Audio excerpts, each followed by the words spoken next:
Hello friends, मैं RJ Usman और India के शहर आगरा में मुगल एम्पायर के आर्किटेक्ट्स का एक ऐसा अजूबा मौजूद है जिसको आज पूरी दुनिया ताजमहल के नाम से पहचानती है। 42 एकड़ पर फैला दूर से ही चमकता हुआ ये मकबरा जहां अपने अंदर खूबसूरती के बगीचे सजाए हुए हैं, वहीं इसके ऊपर गम और उदासी के कई बादल अभी भी मंडला रहे हैं। हमारे इस शानदार वीडियो में एक बार फिर से आपको खुशामदीद करता हूँ। फ्रेंड्स, लगभग 400 साल पहले बनाई जाने वाली ये खूबसूरत बिल्डिंग जहां अपने दौर की सबसे बड़ी और सबसे शानदार बिल्डिंग हुआ करती थी, वहीं आज इसको दुनिया का 7वां अजूबा भी माना जाता है। इस आलीशान स्ट्रक्चर को बनाने में लगभग 20,000 मजदूरों से दिन रात पसीना बहाया, और वो भी 1 या 2 साल तक नहीं बल्कि पूरे 22 सालों तक। अगर आज के दौर में इसकी कीमत का अंदाजा लगाया जाए तो संगे मरमर का ये अनमोल मकबरा हैरत अंगेज स्टोर पे $1 बिलियन यानी 7,500 करोड़ रुपए से भी ज्यादा महंगा है। क्यों? इस बिल्डिंग में मुगल आर्किटेक्ट्स ने अपने हुनर की कई ऐसी निशानें छोड़ी थी जिनकी दुनिया में टॉप इंजीनियर्स भी आज तक तारीफ करते हैं। इस बिल्डिंग को ऐसे डिजाइन किया गया कि मेन गेट के पीछे से इसको देखा जाता है तो ये काफी बड़ी लगती है, लेकिन जैसे ही मेन गेट की तरफ बढ़ा जाता है तो ऑटोमेटिकली इसका साइज छोटा हो जाता है। दिमाग को चकरा देने वाली ये कोई पहली ट्रिक नहीं थी जो मुगल आर्किटेक्ट्स ने इस्तेमाल की। इसके गिर्द चारों मीनारे वो बिल्कुल सीधा खड़ा नहीं किया गया, बल्कि ये मीनार बाहर की तरफ थोड़ा झुके हुए हैं, क्योंकि अगर इसको सीधा खड़ा किया जाता तो दूर से देखने पर ये अंदर की तरफ झुके हुए लगते। जैसे कि इन मस्जिदों में आप देख सकते हैं, इन मीनारों को बाहर की तरफ झुकाने का एक और रीजन भी था। और वो ये था कि खतरनाक अर्थक्वेक की सूरत में अगर ये मीनारे गिर भी गए तो बाहर की तरफ गिरकर ताजमहल पर एक आंच भी ना आने दे। लेकिन आखिर माजरा क्या था?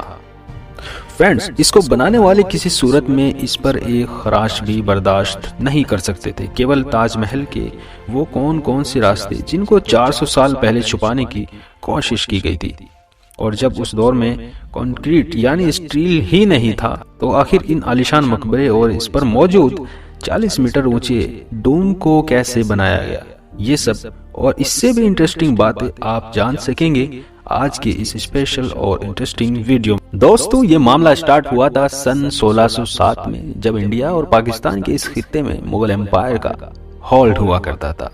इस दिन मुगल शासन का सबसे छोटा बेटा शाहबुद्दीन मोहम्मद खुर्रम 15 साल का हो चुका था, और इसी सेलिब्रेशन के लिए आगरा फोर्ट में एक आलीशान पार्टी रखी गई थी।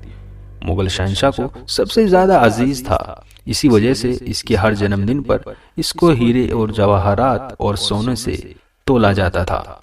यानी जितना वजन शहजादे खुर्रम का होता था उतना ही खजाना इसके नाम कर दिया जाता था।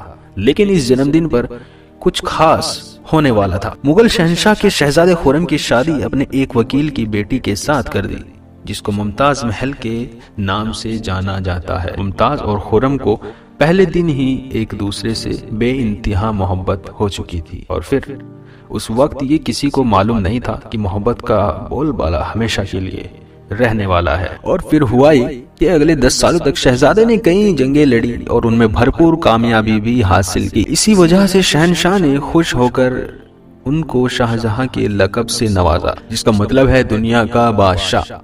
शाहजहां की टोटल 6 बीवियां थी जो आगरा फोर्ट के हरम में ही रहती थी।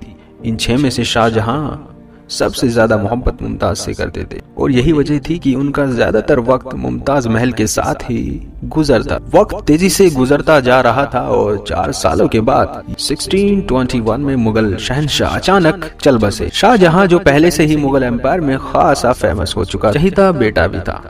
1628 में यानी बाप की मौत के 7 सालों बाद उसने शहंशाह की गद्दी संभाली। पूरी मुगलियत सल्तनत अपने नए बादशाह से बेहद खुश नजर आ रही। ये वो पीरियड था जब मुगल एम्पायर अपने पूरे उरूज पर था, यानी पूरे इंडिया पाकिस्तान के साथ साथ अफगानिस्तान के भी कई हिस्सों में मुगलियत सल्तनत का राज हुआ करता था। सारे फैसले शाहजहां खुद करता था, जबकि मुमताज महल पीछे रहकर शाहजहां को मशवरे दिया करती थी। लेकिन किसी को भी इस बात का इल्म नहीं था कि ये खुशियां जल्द ही मातम में बदलने वाली हैं।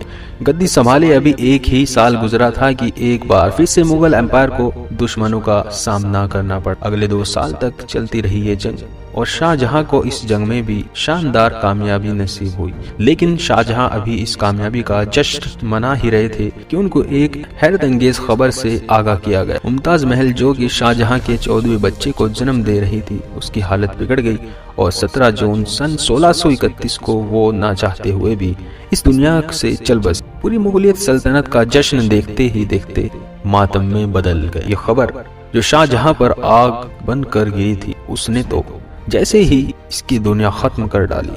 शाहजहां की सबसे पहली मोहब्बत और उनकी सबसे अजीज बीवी मुमताज महल इस दुनिया से रुखसत हो चुकी थी। कहा जाता है कि इस गम की परछाई ने शाहजहां को काले अंधेरे में धकेल दिया था। अगले 8 दिनों तक उन्होंने कुछ नहीं खाया और अगले 2 साल तक कोई मौसीकी सुनी और ना ही परफ्यूम लगाया। मुमताज महल के मरने से पहले एक आखिरी ख्वाहिश थी कि वो चाहती थी कि उसकी कब्र दुनिया के सबसे खूबसूरत मकबरे में बनाई जाए। इस टास्क को और मुमताज महल की आखिरी ख्वाहिश को पूरा करने के लिए शाहजहां ने अपनी सारी दौलत और पूरी जिंदगी वक्फ करने का इरादा कर दिया। मुमताज के गुजरने के 6 महीने के बाद यानी 1632 में ही ताजमहल की कंस्ट्रक्शन का काम शुरू कर दिया। करीब 20,000 से भी ज्यादा मजदूर, पत्थर तराश और कारीगरों को पूरी तरह सल्तनत से इकट्ठा किया गया। लश्करों के लश्कर शाहजहां के हुक्म पर आगरा बुलवा लिए गए थे क्योंकि मुमताज की खबर यमुना रिवर के बराबर में मौजूद। दोस्तों वीडियो पसंद आई है तो लाइक कीजिए, कमेंट कीजिए, चैनल को सब्सक्राइब कीजिए।